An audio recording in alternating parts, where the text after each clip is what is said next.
चार मूर्ख पंडित की कहानी। एक समय की बात है। एक स्थान पर चार पंडित रहते थे। वह चारों विद्या अध्ययन के लिए कान्यकुब्ज गए। निरंतर 12 वर्षों तक विद्या अध्ययन करने के बाद वह चारों पंडित शस्त्रों में महान हो गए। विद्या अध्ययन करने के बाद उन चारों ने निर्णय लिया कि हम स्वदेश लौट जाएंगे। उसके बाद वह चारों एक मार्ग पर सीधा चलने लगे। कुछ देर चलने के बाद वह मार्ग दो मार्ग में बट गया। मार्ग को दो हिस्सों में फटता देख वह कोई निश्चय नहीं ले पाए और वहीं रुक गए। इसी समय वहां से एक मृत वैश्य बालक की अर्थी गुजर रही थी। इस अर्थी के साथ बहुत से महाजन भी आ रहे थे। उन महाजनों को देखकर एक पंडित ने यह कहा कि यह तो हमने विद्या में सीखा है, और वह अपनी पुस्तक में से उस महाजनों के बारे में खोजने लगा। जब उसको पुस्तक के पन्नों में महाजनों के बारे में लिखा हुआ मिला तो उस पंडित ने कहा, महाजनों येन गतः स पंथा। इसका अर्थ है कि जिस मार्ग से महाजन गुजरते हैं वही मार्ग सही है, अतः हमें इसी मार्ग से जाना चाहिए। पुस्तक में लिखी है। उन पंडितों ने ब्रह्म वाक्य मानकर आगे चलने लगे और वह उनके साथ उनके पीछे पीछे शमशान की तरफ निकल पड़े। जब वे चारों पंडित शमशान में पहुंचे तो शमशान में एक गधा खड़ा हुआ था।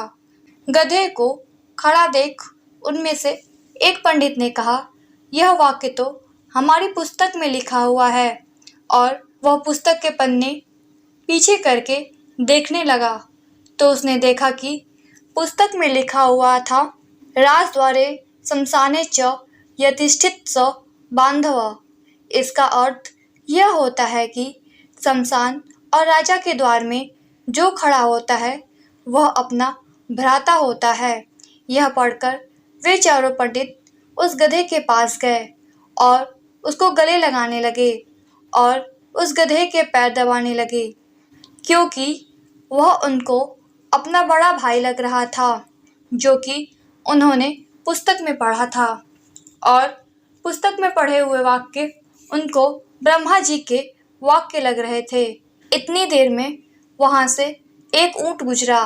ऊंट को देखकर वह चारों पंडित दंग रह गए, क्योंकि वह चारों पंडित ने 12 वर्ष सिर्फ पुस्तक पढ़ी और विद्यालय के चारों तरफ ऊंची दीवार होने के कारण उन्होंने विद्यालय के बाहर कुछ नहीं देखा।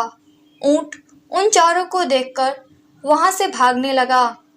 ऊंट को भागते देख उन चारों पंडित में से एक पंडित ने बोला, यह तो हमारे पुस्तक में लिखा हुआ है।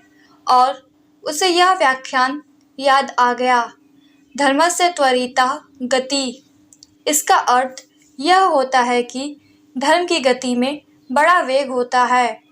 और उन्हें निश्चय हो गया कि वेग से जाने वाली यह वस्तु अवश्य ही धर्म है। उसी समय एक पंडित को याद आया, इंष्ट धर्मेण योजयतः, अर्थात धर्म का संयोग इष्ट से करा देना चाहिए। उन चारों को इष्ट शमशान में मिला।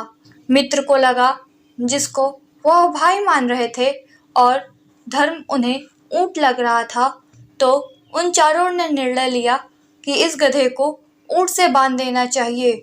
और वह इस गधे को लेकर ऊंट के साथ बांध दिया। वह गधा एक धोबी का था और धोबी ने उन्हें देख लिया। वह उनकी तरफ तेजी से भागकर आ रहा था। धोबी को अपनी तरफ आते देख चारों पंडित डर गए और वहां से भाग गए। भागते भागते चारों पंडित एक नदी के पास पहुंच गए। नदी में एक बड़ा पलाश का पत्ता तैरते हुए उनकी तरफ आ रहा था। उसको देख एक पंडित को लगा कि इसका वर्णन हमारी पुस्तक में किया गया है, और वह पुस्तक पढ़ने लगा।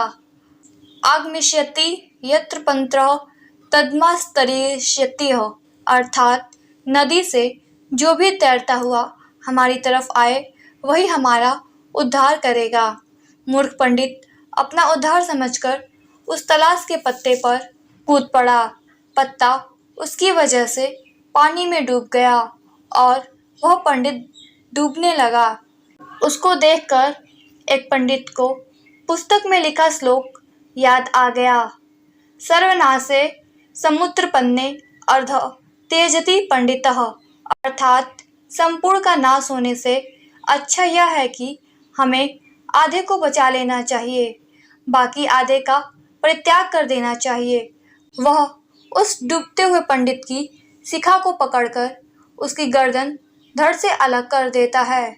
उसका देह पानी में बहता हुआ चला जाता है और उन चारों में से एक की मृत्यु हो जाती है। वह तीन ही पीछे बचते हैं।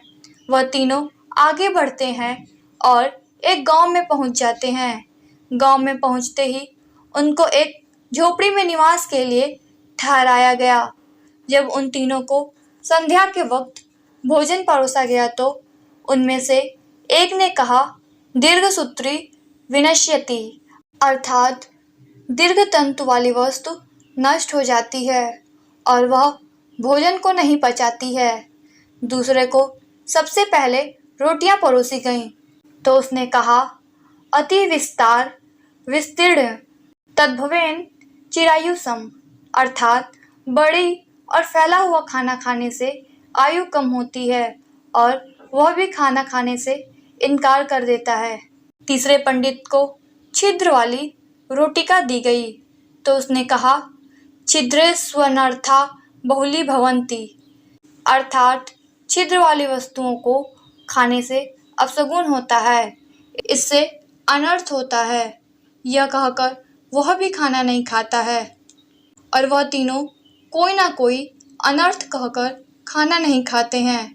इससे उन तीनों पंडित की जगत में हंसाई हुई और वह भूखे ही रह गए।